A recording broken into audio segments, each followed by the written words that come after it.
Hello friends, जय हिंद, वंदे मातरम। Welcome back to our YouTube channel. Friends, एक इशू बहुत ज्यादा क्योंकि सोसाइटी से जुड़ा हुआ इशू है, हमारे और आपके अस्तित्व से जुड़ा हुआ इशू है, इसलिए ये जो इशू है बहुत ज्यादा तूल पकड़ रहा है। और विषय क्या है? विषय है जुडिशरी का करप्शन होना। और जुडिशरी का सिर्फ करप्शन होना नहीं, बल्कि जुडिशरी जिनके ऊपर फ्रीडम ऑफ स्पीच को सुरक्षित करने की और संविधान की व्याख्या करने की जो अंतिम जिम्मेवारी है, ये हमारे सुप्रीम कोर्ट के ऊपर है। लेकिन ये जो फ्रीडम ऑफ स्पीच है, इसको कर्टेल करता हुआ दिखा है सुप्रीम कोर्ट के द्वारा। आप जानते होंगे पूरा पूरा केस क्या है। केस है 8वीं की क्लास के अंदर करप्शन को लेकर के एक चैप्टर था। आगे मैं आपको इस विस्तार से बताऊंगा। 8वीं क्लास के अंदर आपको एक चैप्टर था जिसमें था कि करप्शन इन जुडिशरी। इस चैप्टर को जैसे ही हमारे सुप्रीम कोर्ट के अंदर जाता है ये मामला है, तुरंत इसको क्या ले लेता है? सो मोटो ले लेता है और स्व मोटो लेकर के कहता है कि देखिए, ये जो 8वां यानी कि 8वीं क्लास के अंदर ये चैप्टर है, इसको हटा दीजिए। कारण क्या है? कारण मैं आपको बताने वाला हूं। उन्होंने कहा कि देखिए, इससे जो बच्चे हैं उनका जो है जुडिशरी को लेकर के परसेप्शन जो है वो गलत हो जाएगा। अगर परसेप्शन गलत हो जाता है एक बार बच्चे का, तो उस तरीका का जो सुप्रीम कोर्ट को लेकर के गंभीरता खत्म हो जाएगी, जो कि देश के लिए सही नहीं है। देखो, सुप्रीम कोर्ट ने जो बोला है ये तो सही है। ये बात सही है कि अगर आप बचपन से ऐसा सुनेंगे कि जुडिशरी के अंदर इतना करप्शन है, तो आपका जो है ना वो क्या है कि अभी तक मानते थे कि यार जुडिशरी बचा रही है, जुडिशरी सब कर रही है। लेकिन अगर जुडिशरी के अंदर ये है, बच्चा शुरू से पढ़ेगा तो उसका परसेप्शन यानी कि रेस्पेक्ट तो नहीं करेगा कम से कम जुडिशरी की। लेकिन यहां तक तो बात सही है। बात दूसरी ये आती है कि वास्तव में जुडिशरी के अंदर करप्शन नहीं है। देखो, एक तो यह है कि आप स्वीकार ही नहीं करें, एक यह है कि भाई झूठा आरोप लगा रहा हो, लेकिन यहां झूठे आरोप तो है नहीं यहां पर। क्योंकि मैं अभी आपको बताने वाला हूं, ऐसे बहुत सारे पुराने जो जज रहे हैं, ऐसे वकील रहे हैं जो सिर्फ इसी इंस्टीट्यूशन से आते हैं और उन्होंने आरोप लगाए हैं कि नहीं, सबसे ज्यादा भ्रष्ट अगर कोई संस्था है तो वो हमारी जुडिशरी है। अब देखिए, ये तो बात हो गई यहां तक। लेकिन अगर हम जो है समस्या को शुरुआत ही ना करें, यानी कि अगर हम किसी बीमारी का डायग्नोज ही ना कराएं, तो इलाज कैसे शुरू करेंगे? आप समझते होंगे कि जब डायग्नोज ही नहीं कराओगे तो इलाज शुरू नहीं होगा। और यही स्थिति जो है अब न्यायपालिका की होती हुई दिखाई पड़ रही है कि न्यायपालिका इसको एक्सेप्ट करने को तैयार नहीं है कि नहीं, जुडिशरी के अंदर करप्शन है। अब इसी कारण से यह हटा दिया गया। अब देखिए, आपने देखा होगा कि इसको लेकर के ना तो सोशल मीडिया के अंदर और ना ही मेन स्ट्रीम मीडिया या फिर प्रिंट मीडिया के अंदर बहुत ज्यादा शोर शराबा दिखने के लिए नहीं मिला। आपने सोचा होगा ऐसा क्यों है? ऐसा इसलिए है, आप जानते होंगे कि भारत का जो संविधान है उसके आर्टिकल 142 सब क्लाउज 2 और आर्टिकल 129 और एक और आता है भारतीय संविधान का, एक तो ये हो गया, एक आता है न्यायालय की अवमानना 1971।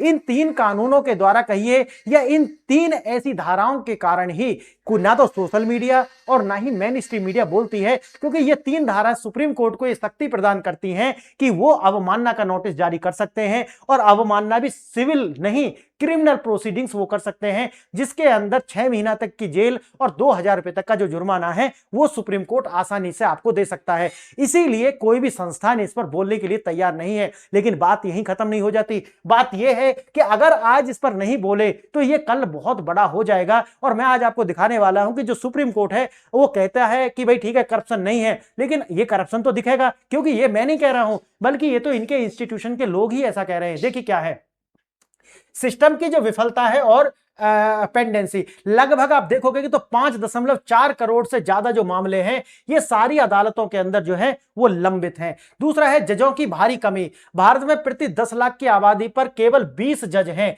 जो उपसाहस और जो अफ्रीका, यानी कि आप सोचिए कि अफ्रीका के बराबर भी नहीं है। अफ्रीका में भी अगर देखा जाए तो ज्यादा जज जो है 10 लाख लोगों के ऊपर हैं। उसके बाद है बैकलॉग जो है वो बहुत ज्यादा इकट्ठा हो चुका है। और ऐसा बताया जाता है कि अगर एनालिसिस किया जाए और सारे मामलों को निपटाने का एक प्रण भी लिया जाए, तेजी से काम किया जाए, अगर आज से स्टार्ट किया जाए तो लगभग 323 ईयर्स जो है इनके निपटान में लग जाएगा। आप सोचिए कि 300 साल इन्हें निपटाने में लग जाएंगे अगर इसी तरीका से हम चलते हैं तो। आप सोचिए, नियुक्तियों में जो है आपने देखा होगा कि सुप्रीम कोर्ट हो या हाई कोर्ट हो, इनके अंदर एक तरीका से ऐसा नहीं है कि कोई पारदर्शी जो प्रक्रिया हो जजों को जो है नियुक्त करने की, यानी कि एक तरीका से नेपोटिज्म यानी कि भाई भतीजावाद जो है वो खुल करके आपको दिखाई पड़ेगा। आंकड़े देखिए, हाई कोर्ट के लगभग 50% और सुप्रीम कोर्ट के लगभग 33% जो जज हैं वो वरिष्ठ न्याय सदस्यों के रिश्तेदार हैं, यानी कि या तो उनके दादा या उनके मामा या उनके जीजा या उनके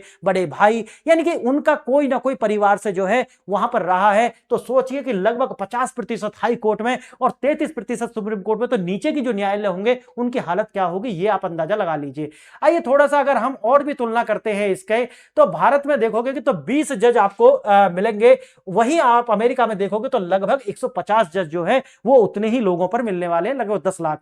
देखिए भारत के अंदर लगभग 5.5 करोड़ लोग जो है मामले जो हैं वो लंबित हैं। दक्षिण कोरिया की जनसंख्या को आप मिला लोगे तो उससे भी ज्यादा है, यानी कि टोटल जनसंख्या भी मिला लोगे उससे ज्यादा मामले जो है लंबित हैं। 76% ऐसे कैदी हैं जो विचाराधीन हैं। इसका मतलब है कि वो खामोखा की जेल काट रहे हैं जब तक कि उनको सजा सुनाई नहीं जाती। तो 76% जो कैदी हैं उनकी लाइफ वैसे ही जो है डिस्ट्रॉय हो रही है। जेलों में बंद है कुल कैदियों का जो हिस्सा है उसका 76% तो यही है कि अभी तो उनको किसी तरीका की सजा जो है वो मुकर्रर ही नहीं हुई है, या कहिए कि उनका जो केस है अभी तो वो चला ही नहीं है। अब देखिए भ्रष्टाचार और जवाबदेही की बात यह आती है कि लगभग 45% भारतीयों का यह मानना है कि न्यायालय जो है भ्रष्ट है, यानी कि बहुत सारे ऐसे सर्वे हुए हैं, ट्रांसपेरेंसी इंटरनेशनल की जो रिपोर्ट है वो भी यही कहती है कि जनता यह मानती है कि लगभग कितनी 45%, जितना भी उन्होंने एक शेयर लिया होगा वो ये मानते हैं कि 45% लोग जो मानते हैं कि न्यायालय जो है भ्रष्ट है। 20% जज भ्रष्ट है, ऐसा कहना है जस्टिस HP भरूचा का, यानी कि ये बहुत बड़े जस्टिस रहे हैं। आप जानते हैं कि जस्टिस SP भरूचा जो है उन्होंने ये पूर्व न्यायाधीश सहित कई जजों ने सार्वजनिक रूप से, इन्होंने ही नहीं कई सारे जज हैं जिन्होंने सार्वजनिक रूप से स्वीकारा है कि जो न्यायालय है उनके अंदर भ्रष्टाचार है। अब देखिए 1631 भ्रष्टाचार की जो शिकायतें हैं वो 2017 से 2021 के बीच जो है जजों के खिलाफ शिकायतें की पुष्टि हुई है, लेकिन सुनवाई किसकी हुई है, निपटान कितने का हुआ है, कोई डेटा अवेलेबल नहीं है। आप सोचिए कि इस तरीका का जो है एक तरीका से कह सकते हैं कि अंकल जज सिंड्रोम जो है वो भारत के अंदर पल चुका है, यानी कि परिवार ही परिवार को। और दूसरा क्या है, आप जानते हैं कि किस तरीका से भारत में एक अलग तरीका की जो व्यवस्था है, जज ही जजों को नियुक्त करते हैं, और ये जो व्यवस्था है ये एक तरीका से बहुत ज्यादा ओपैक है, यानी कि इतना ज्यादा धुंधलापन है कि इसके अंदर कोई ट्रांसपेरेंसी है ही नहीं। कौन किसको नियुक्त, जज ही जज को नियुक्त कर रहे हैं। पूरी दुनिया में इस तरीका की जो व्यवस्था आपको देखने के लिए नहीं मिलती। देखिए आगे बढ़े उससे पहले दो प्रश्न है जो आपके एग्जाम के लिए महत्वपूर्ण हो सकते हैं, आपकी नॉलेज एनहांसमेंट के लिए महत्वपूर्ण हो सकते हैं, या फिर आपकी नॉलेज को जो है टेस्ट करने के लिए महत्वपूर्ण है। पहला प्रश्न है, भारतीय न्यायपालिका में भाई भतीजावाद की जड़ें कितनी गहरी हैं? अब तक केवल कितने परिवारों ने सुप्रीम कोर्ट में जज भेजे हैं? 100 परिवार, 250 परिवार, 500 परिवार या 75 परिवार? सोचिए कि मात्र ये गिने चुने परिवार हैं जिनके द्वारा आज तक जज ही भेजे गए हैं, यानी कि क्या भारत के अंदर और टैलेंट पैदा नहीं होता? सोचिए क्या जजों के घर ही ये टैलेंट पैदा हो सकता है? एक विचाराधीन मामला है और वास्तव में एक लॉजिकल इंसान होने के नाते जरूर मन में आएगा। आगे देखेंगे, किस पूर्व, सेकंड क्वेश्चन है, किस पूर्व मुख्य न्यायाधीश एक्स CJI ने सार्वजनिक रूप से स्वीकार किया था कि भारत में 20% से ज्यादा जो जज हैं वो भ्रष्ट हैं? उनका नाम बताना है। पहला है जस्टिस रंजन गोगोई, दूसरा है जस्टिस SP भरूचा, तीसरा है जस्टिस मार्कंडे काटजू, और चौथा है जस्टिस VR कृष्ण अय्यर। तो आपको बताना है किसने ऐसा कहा था कि 20% जो जज हैं वो भ्रष्ट हैं, ऐसा बोला था। आइए देखते हैं थोड़ा सा, मैंने ये तो आपको बता दिया, लगभग 5.4 करोड़ लोग, लगभग 54 मिलियन से ज्यादा जो है मामले पेंडिंग में है। या दक्षिण कोरिया या केन्या की पूरी आबादी भी मिला ली जाए तो उससे भी ज्यादा बैठते हैं। वर्तमान गति से अगर हम चलते हैं तो बताया लगभग 323 साल जो है इनके निपटान में लग जाएंगे। 1,82,000 मामले ऐसे हैं जो 30 साल से जो भी पुराने हैं। आप सोचिए कि 30 साल से पुराने, इनके जो वादी प्रतिवादी अभी जिंदे होंगे या नहीं होंगे, ये भी बहुत बड़ी बात है। देखिए 2.5 लाख से अधिक मामले रेप और बाल अपराध यानी कि पॉस्को से संबंधित हैं, ऐसे 2.5 लाख मामले। सोचिए आप मुझको, तो बड़ी जो है बहुत बड़ी स्थिति है। भारत में जैसे मैंने बताया कि 10 लाख पर लगभग 20 हैं, वहीं आप देखोगे अमेरिका के अंदर ये संख्या है 150 जज। क्लियर है? तो ये आपको साफ साफ दिख रहा है कि भाई जजों की संख्या कम है, और ये उप सहारा या फिर गरीब जो मुल्क हैं उनसे भी जो है कम है, उनकी भी जो है 1 मिलियन पर जो जज हैं उनकी संख्या ज्यादा है। हाई कोर्ट के लगभग 32% जो पद हैं वो खाली पड़े हुए हैं, इन पर सरकारें नहीं सोचती। संपूर्ण न्यायपालिका में 21% ऐसे पद हैं हैं जो रिक्त पड़े हुए हैं, यानी कि सुप्रीम कोर्ट, हाई कोर्ट और या फिर नीचे के जो न्यायालय हैं उनमें देखा जाए 76% कैदी जो है अंडर ट्रायल हैं। इसका मतलब है कि वो बेफजूल की ही सजा काट रहे हैं और उनकी जो सजा कब आएगी, कब मुकर्रर होगी, फिर उनको जेल होगी, तो सोचिए उनकी जिंदगी तो इसी में निकल जाएगी।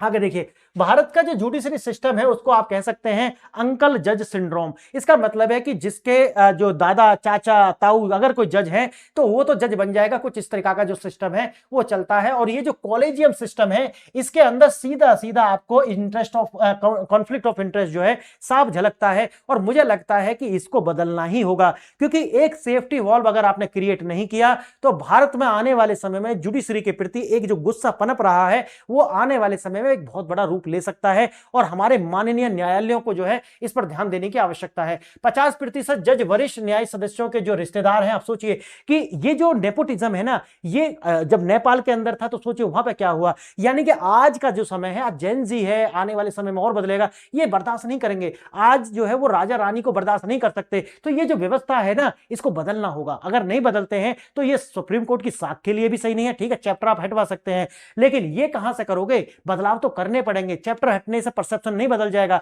परसेप्शन तो बड़ा होगा, वो फिर देख लेगा कि भी क्या चल रहा है ये। देखिए सुप्रीम कोर्ट 33% जज ही इस श्रेणी में आते हैं। सोचिए सुप्रीम कोर्ट में 33% जज जो हैं वो उनके किसी ना किसी रिश्तेदार से ही आते हैं। एक समय पर एक हाई कोर्ट के 34% जज जो है उनके रिश्तेदार या अंकल, वकील, ये सब कुछ ना कुछ रहे हैं, उन्हीं से आते हैं। सोचिए भारत के अंदर कुल मात्र 250 ऐसे परिवार हैं जहां से आज तक सुप्रीम कोर्ट के जो जज हैं वो आए हैं। जितने भी जज हुए हैं वो देश के 250 परिवारों में पैदा हुए हैं। क्या और परिवार क्या जक मरा रहे हैं? क्या यहाँ पे सोचिए इस बात को कि भाई और परिवार क्या करेंगे। इससे आप सोचिए कि जिनके ऊपर पारदर्शिता की जिम्मेवारी है, जिनके ऊपर डिस्क्रिमिनेशन को खत्म करने की जिम्मेवारी है, वही इस तरीका की संस्था अगर बन के बैठ जाएगी तो देश के डेमोक्रेसी के लिए, क्योंकि डेमोक्रेसी का तो एक स्तंभ ये भी है ना भाई, डेमोक्रेसी किससे बनती है? इंस्टीट्यूशन से। और भारत के इंस्टीट्यूशन कौन से हैं भाई? 3 स्तंभ में जुडिशरी आ गया और उसी के अंदर आप देखेंगे कि जो लोकसभा, न्यायपालिका और विधायिका और कार्यपालिका, यानी कि 3 जो है ये डेमोक्रेसी के पिलर्स हैं। अगर एक पिलर जो है अगर वो इस तरीका से खराब हो जाता है तो फिर कैसे चलेगा? वो तो पूरा का पूरा सिस्टम कोलैप्स हो जाएगा आने वाले टाइम में। तो देखिए ये समस्या है।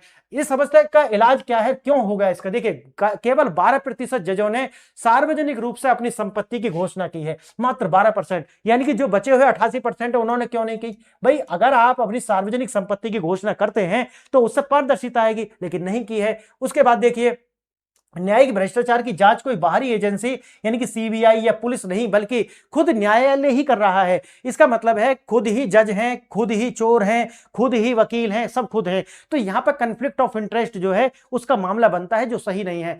कोई एफआईआर नहीं, कोई फॉरेंसिक जांच नहीं, खुद चल रहा है अपने एक संस्था के अंदर ही। सजा के नाम पर केवल क्या होता है, ट्रांसफर कर देते हैं। आपने देखा होगा कि एक जज साहब के यहां से जले हुए बोरी भर के नोट मिले थे और उनका क्या हुआ था, इलाहाबाद हाई कोर्ट में उनका ट्रांसफर कर दिया था। तो ये जो है सही नहीं है लोकतंत्र के लिए। जब रक्षक ही भक्षक बन जाए, जैसे मैंने आपको बताया 1993 में जस्टिस वीआर रामास्वामी जो कि सुप्रीम कोर्ट के जज, सरकारी धन का दुरुपयोग, फर्नीचर और यात्रा और महाभियोग जो है उन पर लगाया गया था। इंपीचमेंट के प्रस्ताव को लेकर लोकसभा में जो है उसको प्रस्ताव दिया गया, लेकिन आप जानते हैं कि जो इंपीचमेंट की प्रोसेस है वो इतनी ज्यादा जटिल है कि ये हो ही नहीं पाता। क्यों? क्योंकि पॉलिटिकल जो है क्लास इस तरीके से बटी हुई होती है कि ये हो ही नहीं पाएगा कभी भी। 2003 में justice सामित Mukherjee Delhi high court यानी कि डीडीए घोटाले में रिश्वत लेना और सीबीआई द्वारा उनको गिरफ्तार किया जाना, लेकिन क्या होता है? कुछ नहीं होता। जस्टिस सौमित्रा सेन, ये कलकत्ता हाई कोर्ट में 32 लाख रुपए का गबन किया और महाभियोग से ठीक पहले ही इस्तीफा दे दिया। हुआ क्या? कुछ भी नहीं हुआ। आप सोचिए इस बात का, जब जैसे 2011 में मैंने आपको बताया 2011 में ही जस्टिस पीडी दिवाकरन यानी कि ये सिक्किम हाई कोर्ट के जज थे, भ्रष्टाचार, जमीन कब्जाना और आय से अधिक संपत्ति के मामले में 16 आरोप इन पर लगाए गए। इन्होंने इस्तीफा दे दिया। क्या हुआ? कुछ नहीं हुआ। 2014-2016 केस ऑफ जस्टिस यानी कि जस्टिस पीडी इनामदार को कैमरे पर रिश्वत लेते हुए पकड़ा गया। क्या हुआ इसमें? कुछ नहीं हुआ। 2025 जस्टिस यशवंत वर्मा, जो मैंने अभी आपको बता रहा था, बोरी भरे हुए जो नोट है वो जले हुए मिले, लेकिन क्या हुआ? कुछ भी नहीं हुआ। उनका ट्रांसफर कर दिया गया इलाहाबाद हाई कोर्ट में। तो आप सोचिए कि अगर इस तरीका से होगा तो ये समाज के लिए और डेमोक्रेसी के लिए बिल्कुल भी सही नहीं है। अब देखिए वही है, जिला स्तर से लेकर के हाई कोर्ट तक 36 जज इसमें शामिल पाए गए हैं। ये जो गाजियाबाद भविष्य निधि पीएफ फंड घोटाला जो हुआ है 2008 का, उसमें अब इसमें 36 जज जो है शामिल है। ये एक व्यवस्थित लूट थी और बड़े पैमाने पर जबरन सेवानिवृत्ति यानी कि रिटायरमेंट्स और पद से हटाना, ये हुआ और क्या हुआ, कुछ भी नहीं। ट्रांसपेरेंसी इंटरनेशनल कहती है कि लगभग 45% जो लोग हैं भारत के मानते हैं कि न्यायपालिका जो है वो भ्रष्ट है। जब जज खुद कबूल सच करते हैं, जैसे देखिए भारत में 20% जो जज है वो भ्रष्ट है, ऐसा कहना है जस्टिस एसपी भरूचा यानी कि एक्स सीजेआई रहे हैं यानी कि चीफ जस्टिस ऑफ इंडिया। देखिए लगभग न्यायपालिका का 33% हिस्सा जो है वो भ्रष्ट है, ऐसा कहना किसका है, जस्टिस माइकल सलांदा का। आगे देखिए शराब की बोतलें और पार्टियों से जजों के फैसले प्रभावित होते हैं, ऐसा कहना किसका है, एक्स सीजेआई जस्टिस ES वेंकटरमई, इनका है। आप सोचिए कि जब आपकी संस्था से आए हुए और सबसे ऊंचे पद पर बैठे हुए जो सीजेआई हैं अगर वो ये कह रहे हैं तो इसका मतलब है कि बात में कुछ तो सच्चाई है ही। आगे देखना और देखिए जस्टिस मार्कंडे काटजू 3 पूर्व सीजेआई राजनीतिक दबाव में अनुचित समझौता किए हैं, ऐसा उन्होंने आरोप लगाए थे और सोचिए वो तो सीजेआई रहे हैं। Justice Ranjan Gogoi x CJI, भ्रष्टाचार समाज और न्यायपालिका में जीवन जीने के तरीके यानी कि वे ऑफ लाइफ बन गया है। सोचिए कितना बड़ा आरोप है, ये जस्टिस रंजन गोगोई कह रहे हैं x CJI. Justice VR Krishna Iyer, न्यायपालिका स्वयं भ्रष्ट है, आज तक एक भी भ्रष्ट जज को सजा नहीं मिली है, ये कहना है किसका, जस्टिस VR कृष्णन का। तो सोचिए ये तो भाई तुम्हारे इंस्टीट्यूशन के लोग हैं, अगर ये कह रहे हैं तो बात में सच्चाई है। क्या हम बनाना रिपब्लिक बन चुके हैं? एग्जैक्टली देखिए बनाना रिपब्लिक जो है वो दूसरा एक इकोनॉमिक संदर्भ में आता है, लेकिन हम वास्तव में पॉलिटिकल संदर्भ में देखें जो आज एक मॉडर्न टाइम में यूज करते हैं जिस तरीके से बनाना रिपब्लिक, तो सोचिए कि बिल्कुल हम एक बनाना रिपब्लिक बन चुके हैं जहां पर जो है जो शक्तिशाली है उसको ही न्याय मिलेगा, शक्तिशाली जो है उसको न्याय का डर ही नहीं है यानी कि सजा मिल सकती है। तो सोचिए कि जहां पर जो है प्रभावशाली जो लोग हैं उन्हीं के लिए जो है कानून है, उनके लिए कोई सजा नहीं है या वो जो भी करेंगे वो बच निकलेंगे, तो फिर जो है इस तरीका से तो आप कह सकते हैं कि हाँ India is a banana Republic. Supreme court का NCERT लेखक तो माफी मांग लेंगे और साथ ही साथ में जो है अपना जो चैप्टर है वो भी हटा देंगे, लेकिन सुप्रीम कोर्ट को जो है अपने इस पर भी सो मोटो लेने की आवश्यकता है। You can run my Lord's but you can't B hide, आप भाग सकते हैं लेकिन छिप नहीं सकते। और ये सारे के सारे आंकड़े बताते हैं कि आपको जो है ये कार्य है इनका भी सो मोटो लेना चाहिए। और मुझे उम्मीद है कि आज के हमारे जो सीजेआई हैं सूर्यकांत जी वो इन पर बिल्कुल ध्यान देंगे और अपने जो संस्था के अंदर जो है बदलाव करने। अब देखिए VR गवई ने भी बोला था कि देखिए हमारी जो सुप्रीम कोर्ट है उसमें बदलाव की आवश्यकता है और उन्होंने कॉलेजियम को लेकर के बोला था। देखिए कॉलेजियम अपने आप में एक ऐसी संस्था बन चुकी है कि जो इस भ्रष्टाचार को बढ़ावा देती है। तो यह होना चाहिए कि आज हमारे जो सीजेआई हैं वो उनके अंदर विल पावर है और वास्तव में वो एक ईमानदार व्यक्ति हैं, तो मुझे लगता है कि वो इस पर ध्यान देंगे और इस पर भी एक सू मोटो लेकर के इस पर भी कार्य करेंगे कि भाई हमारी एक संस्था के अंदर भ्रष्टाचार खत्म हो। तो देखिए फ्रेंड्स आपके जो दोनों प्रश्न थे उनका आंसर देखिए, पहले का था 250 परिवार यानी कि बी आंसर सही है, केवल 250 परिवारों ने ही अब तक जो सुप्रीम कोर्ट में जज भेजे हैं। और दूसरा जो प्रश्न है उसका आंसर है बी यानी कि जस्टिस SP भरूचा, उन्होंने स्वीकार किया था कि 20% जज जो हैं वो भ्रष्ट हैं।